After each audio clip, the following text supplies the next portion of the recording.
6 minutes. That's all it took. 6 minutes between the moment the HOA threatened to ruin my life and the moment I legally owned the entire property they thought they controlled. No shouting. No lawsuits. No revenge plot. Just paperwork, timing, and one mistake they never saw coming. I was standing in my driveway when the HOA president leaned out of her SUV and said the words that changed everything. She told me I had 30 days to comply, or they'd take my property, not fine me, not warn me. Take it. She said it with a smile like she'd done this before, and that's when I realized something important. They had no idea who they were threatening. Let me back up a little. I bought my home because it was quiet. No gates, no guards, just a small, older neighborhood that technically had an HOA, but one that mostly existed on paper. Low fees. No drama, or so I thought. A few months after I moved in, the board changed. New president, new rules, new attitude. Suddenly, I was getting letters. My fence color was non-compliant. My mailbox was outdated. My driveway gravel was unsightly. Each letter had a deadline and a fine attached. I fixed some things, ignored others. That's when the threats started. One afternoon, I got a certified letter stating the HOA would place a lien on my property if I didn't pay accumulated fines. The amount wasn't huge, but the tone was aggressive. It wasn't about money. It was about control. I went to the HOA meeting to clear things up. Calm, polite, respectful. The president barely let me speak. She talked over me, quoted bylaws out of context, and ended the discussion by saying, "We have ways of handling homeowners who don't cooperate." That's when I stopped trying to negotiate. I went home and pulled every document I could find. Deeds, tax records, HOA filings. And that's when I noticed something odd. The HOA didn't actually own the common property outright. It was held under a separate legal entity, one that hadn't been properly maintained, and more importantly, one that was in default. You see, the HOA was responsible for paying property taxes on several shared parcels, green space, parking areas, a small strip of land behind the homes. Turns out, they hadn't paid those taxes in years. I checked the county website. Those properties were scheduled for auction. Same day, same afternoon. I checked the time, 6 minutes. Before I tell you what I did next, real quick, if you enjoy HOA stories where entitlement backfires hard, go ahead and like the video and subscribe to Karen Stories Daily. These stories only get wilder, and this one is just getting started. I grabbed my keys and drove straight to the county office. I didn't need a lawyer.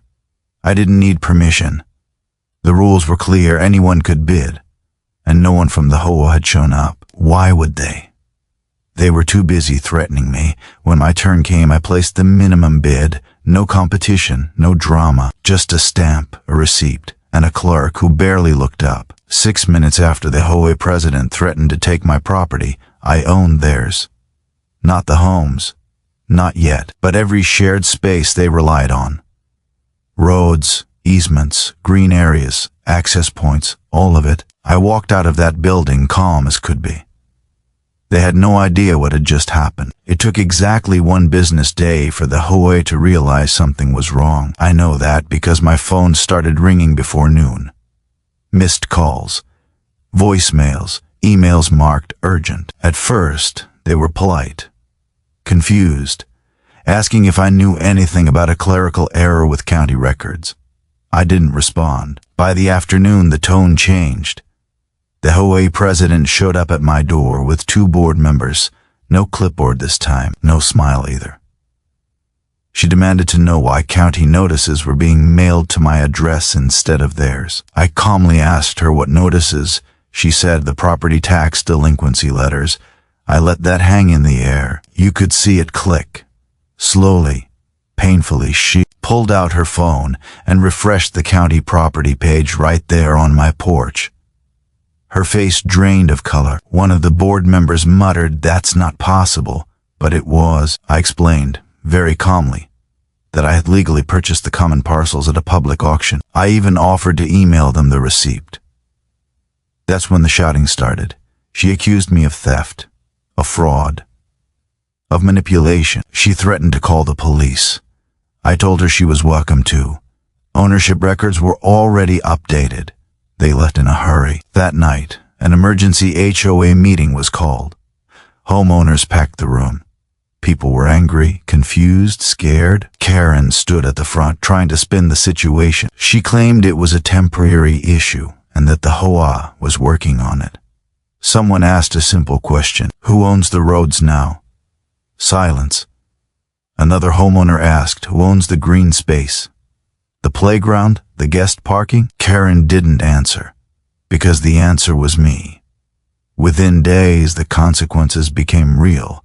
Trash service paused. Landscaping crews refused to work without authorization from the new property owner. Insurance companies demanded clarification on liability. Suddenly, every shared amenity depended on my signature. I didn't block anything. I didn't shut anything down. I just asked questions. I asked the HOA to provide proof of authority to use my property. I asked for updated insurance certificates. I asked for access agreements. Every request was reasonable. Every request exposed how badly they'd mismanaged things. Homeowners started digging too. They found missed filings, late fees, bylaws that were never properly recorded. Karen's grip on power cracked in real time. Then came the threats. Lawyers' letters claiming I had acted in bad faith, claims that the HOA would reverse the sale. My attorney responded with one sentence: public auction, no defects, no recourse. That's when the begging started. Karen called me directly. Her voice was different, soft, controlled. She suggested a mutual solution, a buyback, a deal. She even implied a board position if I cooperated. I told her I'd think about it. Meanwhile, homeowners started showing up at my door. Some angry, some desperate, some just confused. I explained the truth to anyone who asked. Calmly, factually, no exaggeration. The mood in the neighborhood shifted fast. People realized the HOA hadn't protected them, it had endangered them, and the pressure exploded. Board members resigned. Karen stopped answering emails. Rumors spread about lawsuits and personal liability. And through it all, one fact remained unchanged. The HOA no longer controlled the property. I did. By the end of that week, the HOA wasn't running meetings anymore. They were holding damage control sessions.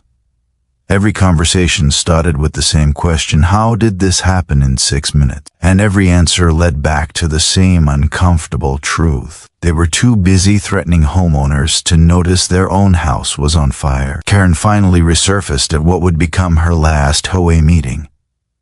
No confidence, no authority, just a rehearsed statement about miscommunication and unexpected circumstances. The room didn't buy it. Homeowners demanded answers, real ones. Where had the money gone? Why weren't the taxes paid? Why did one person have so much unchecked power? She tried to deflect, blamed a former treasurer, claimed paperwork delays, but someone stood up and read aloud the county notices that had been mailed for years. Notices no one responded to. Notices Karen had signed for. That was the moment the room turned. A motion was called to remove her as president. It passed almost unanimously. Board members resigned on the spot, unwilling to be tied to what was clearly turning into a legal mess. The HOA's attorney quietly packed his briefcase and left before the meeting even ended.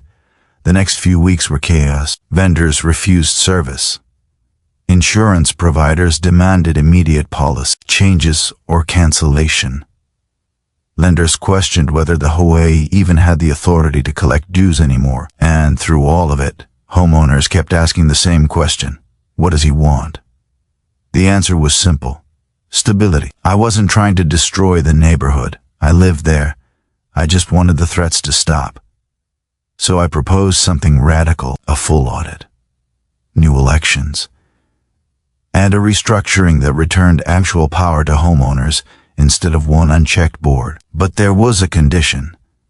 The HOA had to acknowledge reality. They no longer owned the common property. Negotiations followed, long ones. Lawyers involved. Eventually, an agreement was reached. I sold the parcels back to a newly formed association, not the old one. A clean slate. New bylaws. Transparency clauses, mandatory financial disclosures, the price, let's just say it covered my time, my stress, and my future peace of mind. Karen never returned to the neighborhood. Last I heard, she moved across town. No board, no clipboard, no authority, just another person who learned too late that threats only work when you actually have power. And the neighborhood? Quieter than ever. Sometimes I think back to that moment in my driveway, when she smiled and told me she could take my property. 6 minutes later, the entire power structure flipped. Not because I planned revenge, but because I paid attention. If there's a lesson here, it's this. Read the fine print. Know your rights, and never assume the loudest voice in the room actually knows what they're doing. If you enjoyed this story, drop a comment and tell me what you would have done differently. Share this with anyone dealing with HOA drama right now, and make sure you're subscribed to Karen Stories Daily. Because entitlement never sleeps, and neither do the consequences. And remember, sometimes all it takes is 6 minutes to change everything.